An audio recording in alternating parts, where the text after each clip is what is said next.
Hi guys, and welcome to another ASMR video and another scary movies video ramble. And tonight, on this stormy night, I'm going to be talking about the movie The Entity. Now, The Entity came out in 1982, and I was only a kid at the time. And the thing with horror films at the time for me is none of them actually scared me. No horror movie had scared me. The last film that actually truly terrified me was a drama called The Elephant Man. But that's another story. But yeah, so what this film is about basically is a woman called Carla Moran who has children. Has recently lost her husband in a motorbike crash, and they come home one night and she's had a bath and she's putting some lotion on her legs. Then all of a sudden she gets punched in the face. You don't see what it is, and that was what got me into it first of all, was because you think, oh my goodness, what was that? And she starts bleeding as well from the lip. It's a proper punch, but no one's there that you can see. And if that isn't bad enough, she then gets grabbed and assaulted. So this continues as another time when she's in the bath and she gets grabbed again and pinned to the wall, and it just looks so real, and the music is terrifying. I don't know if you've ever seen the movie Inglourious Bastards by Quentin Tarantino. When Landa walks in and it plays that pulsing, banging sort of sound, or when she's being attacked, that is playing.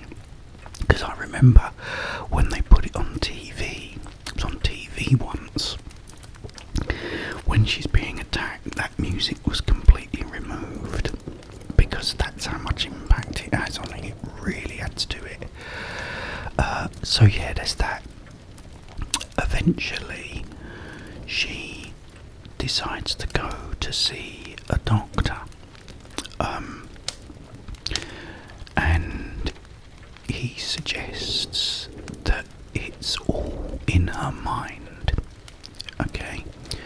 Because her husband had died, and also she had a sort of relationship with her father that wasn't really the way you should. And her dad was very religious and spoke in thee and thou and all this stuff, and he just thinks that it's just basically trauma from her past, and it's causing all these things. But then, she's in her car and she's driving, and all of a sudden the brakes don't work and it forces the accelerator down and everything. But again, the doctor doesn't understand or, think it's anything paranormal. Another, fantastic bit, which is one of my favourite parts, is she goes to her friend's house, and her friend and her husband both leave the house, and she's just sitting there reading a book, I think.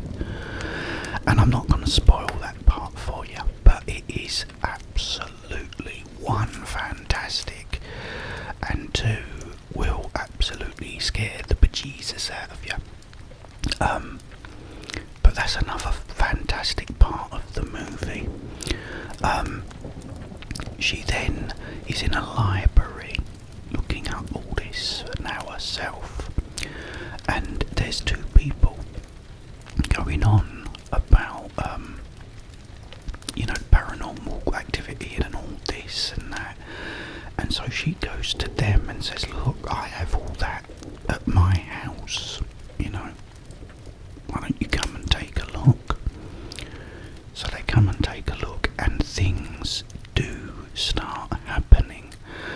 And eventually they sort of set up all these cameras and stuff, and all these like balls of energy are whizzing around the room. And she says to him, why don't you just show yourself? She said, why are you such a coward? Show yourself. And then this thing appears, and again with the music, looking at what this is, and it is really, really creepy indeed. The doctor then lets her talk to like a panel of doctors, and they all think it's a delusion. She's feeling guilty because she's pleasuring herself and things like this, and it's her way of dealing with that, and which is clearly not.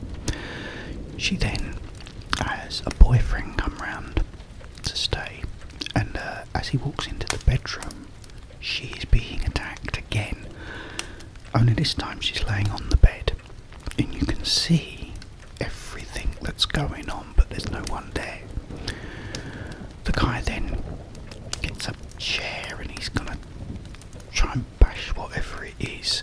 Her son comes in and fights him off and says, leave my mum alone, But again, the doctor turns up and he says, you need to help her, and he goes, no. He goes, I can't deal with anything like this. He goes, I could see it. He said, I saw fingers. He said, touching her, but there were no fingers. He said, I can't take this, and he leaves. Eventually, the students and this doctor build this replica of her living room, or a house actually, in this, I think it's like a gymnasium, and they have these big tanks of liquid hydrogen or liquid helium, I can't remember, the stuff that freezes. And anyway, eventually they spray, because it does come for her, and they spray it with all this liquid helium or liquid hydrogen, whatever it is, helium I think, and they freeze whatever it is, and it's something big. It's really big, and it then sort of screams and breaks out of all the ice. Eventually Carla moves with her children to somewhere else, I can't remember where it was, and apparently the attacks ended up really dropping, but there's a creepy, really chilling bit at the end. Is before she leaves the house, she goes back in on her own, and the door is jammed as she tries to get out, and then eventually opens the door and says something to her which I won't repeat, but oh dear guys, it is such a great movie. I mean, my favourite horror movie is The Exorcist, because it's genuinely really creepy and scary, but this was the only film that sort of was kind of scary too. Absolutely brilliant. I highly recommend it. It's out now on Blu-ray, and I'm gonna get that and watch it, because I haven't watched it in a very long time. And that's the thing, it's there's lots of other bits, lots of other parts in it that were great. It's also, you think, looking at it normally, it was her. It was all in her mind. It was trauma from her childhood and her father and everything else. But if you want to look at it in a paranormal way, I still think that it was her father that was doing it, if you want to look at it that way, because of the way he was with her as a child and how she grew up. So yeah, that's what it could have been, looking at it from a paranormal point of view. But yeah, whatever it is or whatever it was, it's such a great film, and it's true. It's a true story. It's based on a true story. The attacks are true. The part where they're all taking photos of the balls of energy and everything, because there's a really, really interesting documentary as well about it that shows all the pictures and everything and goes into it in more detail. It's another thing I highly recommend. But yeah, give it a try. Chelsea, if you've not seen it before, definitely watch it. I don't know where you'd watch it, whether it'd be on anything. If not, just get the Blu-ray. I'm sure it's really cheap. That's what I'm going to be doing. And have it in my collection, because it's a great, great film. Brilliant. The music is terrifying. Really good. Yeah, so I hope you enjoyed that little ramble, guys. I've got a lot more coming. I've been playing The Lost Legacy, Uncharted, and that is blowing my mind with the way it looks and the things you can do. I'll be doing a little compilation of parts from that soon. I'll be playing more Resident Evil Requiem, so please stay tuned for that. And there's a lot more food stuff on the way, which I'll be doing. So yeah, in the meantime now, enjoy this wonderful thunderstorm. Just listen to that thunder. It's actually kind of relaxing as well, isn't it? But yeah, brilliant movie. I'm gonna go and put a cartoon on, I think, so I'm not so scared now. It's got very dark